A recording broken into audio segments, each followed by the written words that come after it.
Welcome to the Vinyl Verdict. Today we've got Tom Brennan back, and we've got a very interesting exercise that Tom proposed, which is looking at the singles that never were from Badfinger. Tom created a list of about 10 that either almost were released or should have been released from some of the albums. So we'll go through kind of chronologically on each album and talk about what happened, if they were scheduled to come out or didn't, or what might have been a good follow-up single from those albums.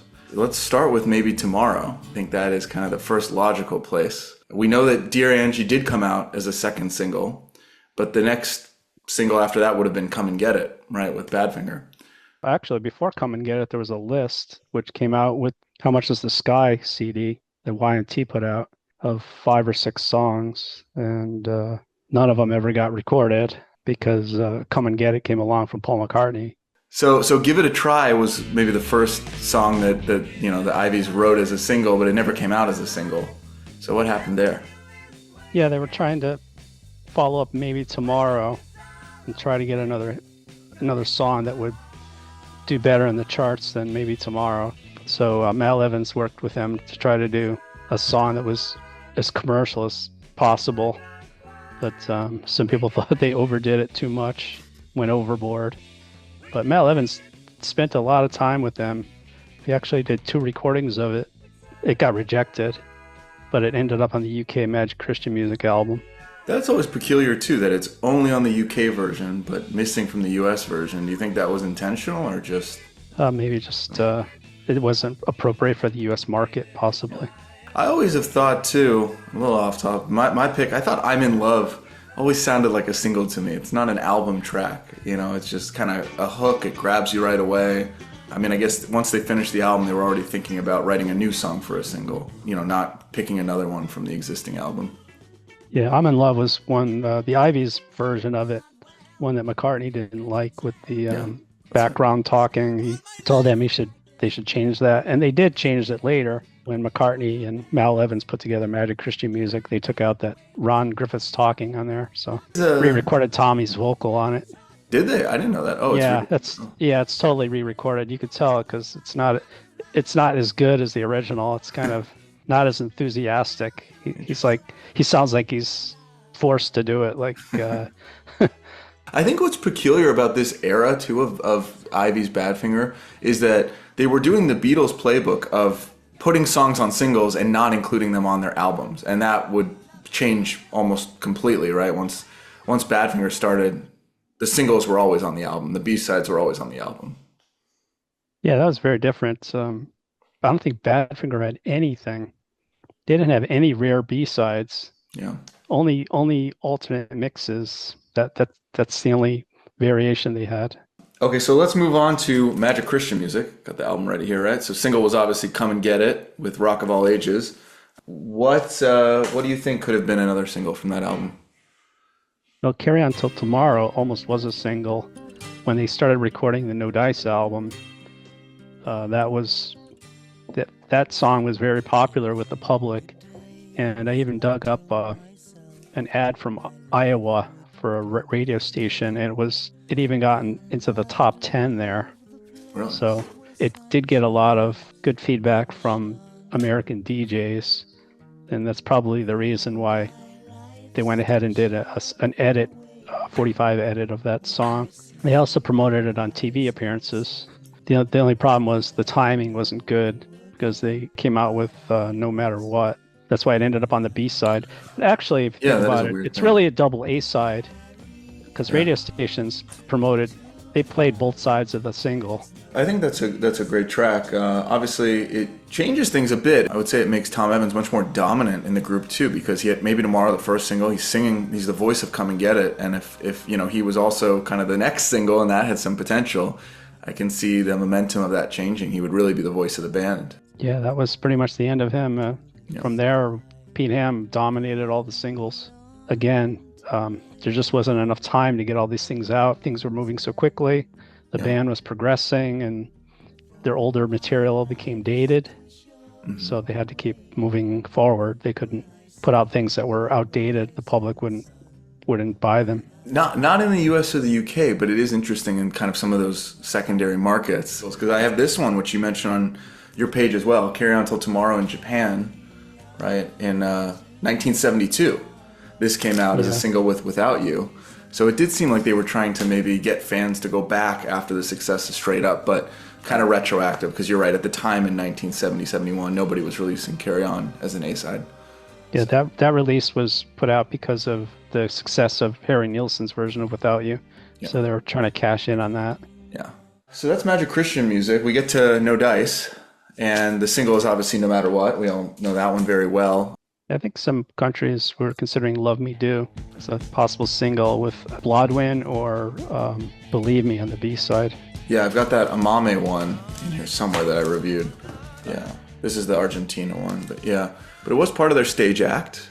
Believe Me got a decent amount of live play, I think, as well. At least both, they played it a little bit on the tour, but radio on the TV program as well. They quickly dropped it. They didn't play it for very long. Yeah, the one thing they definitely never released or considered was Without You as a single at that time. So Yeah, they were never happy with their own recording of it.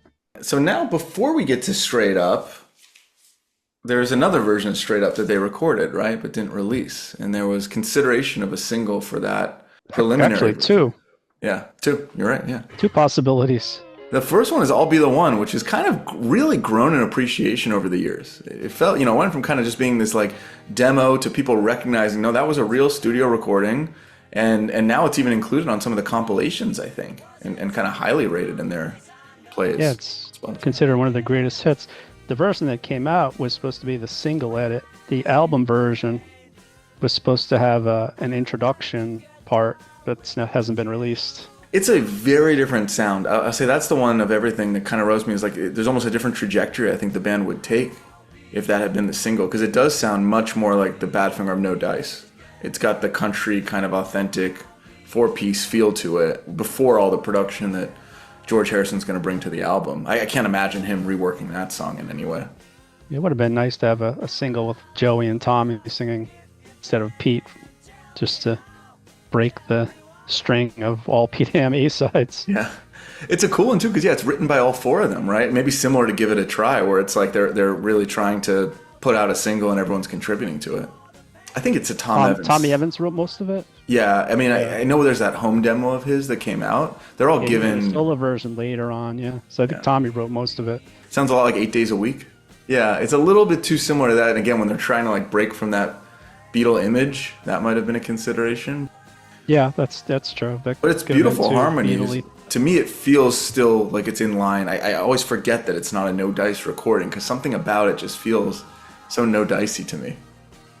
Yeah, I always mix it up with that also, because I think originally it came out as a bonus track on the No Dice CD. That too, yeah. That's a big was problem. after, after No Dice, before Straight Up. So it could have gone on either album. Yeah, so that leads into Name of the Game. Yes. Maybe that explains why I'll Be the One didn't come out. They just mixed the first Straight Up album in March, and then they went out on tour in America, and they were expecting it to be released while they were on tour, and then they heard that it got rejected because Phil Spector and George Harrison were trying to get Al Cooper to do overdubs in New York, but they could never decide on what was the best mix. Mm-hmm. So it got scrapped because nobody could decide what it was supposed to sound like. Yeah. Do they include the orchestration and the keyboard parts, or do they just put the keyboard parts and no orchestration, or just have it completely like unplugged with just the acoustic guitars, like a really stripped down version of it? Nobody could decide what was the best way to go. So then it just got scrapped, and then Badfinger only ended up playing it live a few times, and then they just stopped playing it once they knew it was rejected. Which is interesting. So that was like the first Straight Up song they were playing live, I guess. Yeah, definitely. Well, maybe not. No. Suitcase? Suitcase, yeah. Suitcase would be... So many technicalities with this band. You got to be careful. When I hear that version, even without the orchestration, I don't know that it needs anything else. It's kind of, it's interesting they tried to add a layer on top of it. Yeah, I prefer the stripped down version. They should have just kept it simple. Yeah, no, I agree with that. That's such a great song. And the production on the single version is Jeff Emmerich, right? Well, the one that came out was Jeff Emmerich, yeah. And then afterward, George Harrison and Phil Spector were trying to take it from there and tried to remix it. It's so interesting that it's just kind of outright rejected too. You'd think, I mean, so many other artists, they like again, they'll kind of pick one version or change it, but it was like back to the drawing board completely. And Badfinger goes in the studio with George Harrison and just re-records the single after this, right? Or re-records the song name of the game completely. Yeah, they re-recorded the whole song, I different wonder if they arrangement. did that still thinking like this re-recorded version will be the single. I mean, it's so weird to go from it being at the forefront of the entire push for the album and everything to just being like a deep album track. Yeah, that wouldn't have worked because it got longer. It was over five Oh, minutes, so a it little wouldn't have been a slower. single anymore. Well, we're spending a lot of time on this one because I do think the name of the game single is like probably one of the biggest what ifs in Badfinger history. It's right at that inflection point where again they become a different band if something like this is their single instead of Day After Day. And a lot of fans probably wouldn't have discovered them in the same way. And it's probably the one that was the closest. Like there's an acetate behind you. It was actually pressed. But of course, we get Day After Day, and that works out very well for them. So got that single right. And before that happened, Oh yes, Bill Collins had talked with Al Steckler from yeah. New York, and he heard the early Straight Up tapes before they were released, and he picked out Sometimes as what he thought would be the good first single.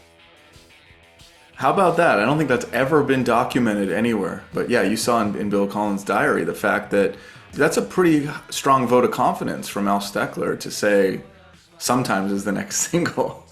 It Yeah, is a quick rocker. I mean, it's very catchy.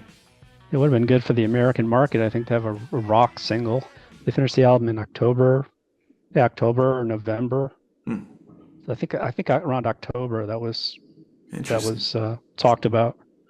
It's certainly more similar to the No Dice Band as well. I think it's like got that garage band feel to it, and they were playing that live a lot, so easy to promote. Very signature Joey sound, great Pete solo in it, and harmonies from Tom, great drumming. You know, it is a very good representation of the band, but I'd never thought of it as a single. The band would have preferred songs that were not overproduced that they could play live. Yeah. Okay, so we get Day After Day, then of course Baby Blue, which Baby Blue was that their choice, you think, to release as a single, or the label just picked that? I think the label Al Steckler he pushed to have that out Hmm. and asked them to do a remix for that. Usually the single mix was not different than the song for this band, and I guess in that case they thought it needed something. So Yeah. The only other single I could think of that was remixed was Come and Get It was a slightly different mix. They had the movie mm, mix and they had the album mix that's and right. Rock of All Ages also. Yeah, It's very, very minor though. Most yeah. people I still can't tell the difference in the Come and Get It mixes. Rock of All Ages is more obvious. Let's see. We've got a couple weird ones here. So I have my single of I don't know. I think this is some Philippines. Yeah, Philippines. I've got a Without You with We're for the Dark that was released in '72. How weird is that? I Yeah, don't know. notice again it's 72. It was done after Harry Nilsson had a Yeah, number one song. they're just going back and trying to pull that. But I always think that's a weird one. So then we get into Ass, right? Into '73. And the single is obviously Apple of My Eye, the only single from that album. I know we got to think a little bit harder about this one. I don't think there's as much of a, real facts that we can rely on, but what else could have been a single from this era? Yeah, other than the B side, Blind Owl, When I Say would have been a nice ballad, or Constitution would have been a good rock single. It is hard. I mean, by this time, the reason I think they're picking Apple My Eye is just because they're relying on Pete for the singles. It seems like Yeah, I don't exactly. know if the band even considered that as the single, but at this point, he's got that identity, and Timeless can't be a single, so they went with Apple My Eye. Yeah. It's a strange choice because Apple My Eye really is not a complete song. It doesn't have a bridge to it. It sounds Yeah. like it's not finished. So I agree. I think when I say Icicles, something in there has a little bit of that Badfinger feel in production, but it's maybe a little bit slower ballad. Yeah, my personal choice would be Icicles. I Yeah. just really like that song. And then we get to the first Warner album, Untitled For Love or Money. The single at this point, I mean, the single is just I Miss You with the B-side Shine On in most markets, except I think, Germany and they do Love Is Easy. UK, that was a UK release. Oh, that's right. Yeah, UK and Germany. Yeah. that was the first single. I think somebody in the record company must have thought that I Miss You could be another Without You success.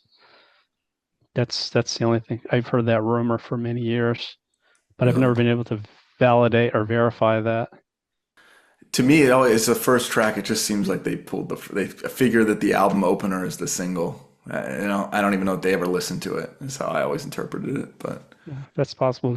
It was the album opener because Pete Ham wanted it on there as a message to his ex-girlfriend Beverly because mm, she moved to Africa and then he wanted her to get that message. Yeah, Pete brought that back because that was an old Ivy's demo, hmm, and actually he re-recorded his demo also before putting it on the album. hmm. Says that's how much he thought about sending that message to Beverly. That's interesting. I'm just looking too on your. So in South Africa, the single was "Love Is Easy" with "My Heart Goes Out." How about that for the irony of it? But yeah, I don't know why they didn't follow up with flipping it over and putting "Shine On" out as a single, Yeah, or "A Lonely You," like everybody says. everyone thinks that Would have one. been a good single. It's shocking to me because you're right. So the "Love Is Easy" single was released in October '73. That was much earlier than the album or the "I Miss You" single, which came out I think in it wasn't until '74 in most markets. Yeah, So I "Love Is wonder Easy" why. was one of the first songs they recorded, so Yeah. it was already in the can. And then "Mad at Spam" was another early one they did. So there must have been some conscious change in the U.S. market. "Love Is Easy" would have been the easy thing to do, is to keep putting it out, to switch to "I Miss You." Yeah, you wonder. "I Miss You" flopped right away. They should have just, with some artists, the A side flops. Sometimes they just immediately replace it with something new. "Shine On" could have easily been reissued with a different B side, Yeah. or they could have even in America they could have put a Rush release "Shine On" and put "Love Is Easy" on the B side. Yeah. I think that's great. I mean, I know "Love Is Easy." The recording is a little bit suspect in certain parts, but I think "Love Is Easy" and "Mad at Spam." I think are a great like funk side to the band that makes sense in that era too. They were recorded early. They played them both live on the BBC, and I guess they played "Love Is Easy" a little bit on the following tour, so that was a good one to recreate. The "Mad at Spam" demo, his home demo where he breaks into "Day After Day." Yeah, I wonder if that's what, "Mad at Spam" he was writing as a single, because I mean, in that song, it's coming out that he feels this pressure of a single, and he's kind of going back to the previous single. I always wondered if that was like maybe revealed that he was designing "Mad at Spam" as a single too. yeah, I think it's possible, and that also ties into "I Miss You" because he's playing "Day After Day" at the end of that demo. So it's Is another he? message to Beverly with "I Miss You." So that version on the album with "I Miss You" would have been kind of strange. Good point. And not to mention "Baby Blue," there was a message to Dixie in that. So, I mean, Pete did like to have his singles craft certain messages, right? The cryptic things in there. So, although I think he said in an interview he never put the name in again after that, right? Yeah, Tommy Evans, made fun of him, changed the lyrics on stage. Yeah. They made it a little more cryptic with "I Miss You" and some of the other pieces. But, yeah, "I Miss You, Shine On." It seems so strange to put "Shine On" the B side. I never understand that decision. I went through all the interviews with the band. Nobody understood that. Then we get to "Wish You Were Here." Many consider their finest work, right? At this point, things are pretty dire. Were they even thinking about singles at this time? Yeah, beyond just a chance, they didn't get very far. Seems like it was written as a single. I know there's two interesting things, which is I have the Japanese version of that "No One Knows" with "You're So Fine" listed as the B-side, but it's actually "Just a Chance." That was released in '75, so I don't think that was part of it. And then, in I think Dan Matavina's book, he mentions one test pressing of "Just a Chance" being in the Warner Brothers vaults. But is there any notes anywhere that you've seen of, a single being slated in the US or the UK? No, it didn't get beyond that test pressing. So the only single we have is "No One Knows" from Japan. That's it. I mean, I think objectively, "Just a Chance," album opener, strongest hook and everything there. That makes sense as a single, but "No One Knows," I don't know if it's just because there's the Japanese spoken word piece in the middle. That's the reason, yeah. That's the reason it was issued. And they probably didn't hear of all the problems with Warner Brothers, so there was nothing to stop them from putting it out. I know you also did a single mix of Dennis, I think, for that Perfection CD. Yeah, Do you for see the Perfection potential in CD. that as a single? Yeah, they would have had a lot of potential. That's a really commercial song. And then the final Warner album, which is now, officially released, we have Head First. Yeah, and we know that from the Bob Jackson telling us, we know that Lay Me Down was written as a single. Pete worked on it during the sessions, try to finish writing it so they could have a single. He wrote that almost subconsciously. He was writing singles left and right, even on his demo recordings. This is now that we had asked Warner Brothers, Wish You Were Here. This is the fourth album he's recording where a single hasn't really put a dent in the charts. Obviously, it's very discouraging in some ways, but he's still writing for the single. Yeah, still trying hard to get something happening again. Yeah, I mean, I guess that covers kind of the Warner Brothers years. Some of these were more likely than others, but interesting thought experiment to kind of see what would have worked. I think we roughly covered 10 ideas of ones that could have come out from each of those eras. Of course, we could also do the Elektra and Radio Records era. Elektra had 2 singles and Radio Records had 3. So they actually did try a lot harder. They had enough Yeah. They had enough attempts already. And I think going through it, it's surprising how little, for how much the singles affected their trajectory. They didn't talk about them that much in interviews or after the fact, or that, a certain song was written as a single. I think some bands in that position during like Ass or the Warner album, it would have been a whole album of singles. That they were almost only writing singles, and they never really fell into that pressure too much. I think they were still just writing good music and letting the label pick what to put out. So. Yeah, I agree, because most of them were afterthoughts. They weren't written specifically for singles. They just tried to write as many good songs as they could. All right, well, I think that's a pretty good overview. Curious to see what people chime in with. I'm sure we'll get someone saying, "Why Don't We Talk" should have been a single or whatever. There's always someone who has a different opinion, so I'm excited to hear that. And also ideas for other cool discussions like this, because now that we've covered all the main albums, I think it'll be a good experience to get some discussion going and hear what people think.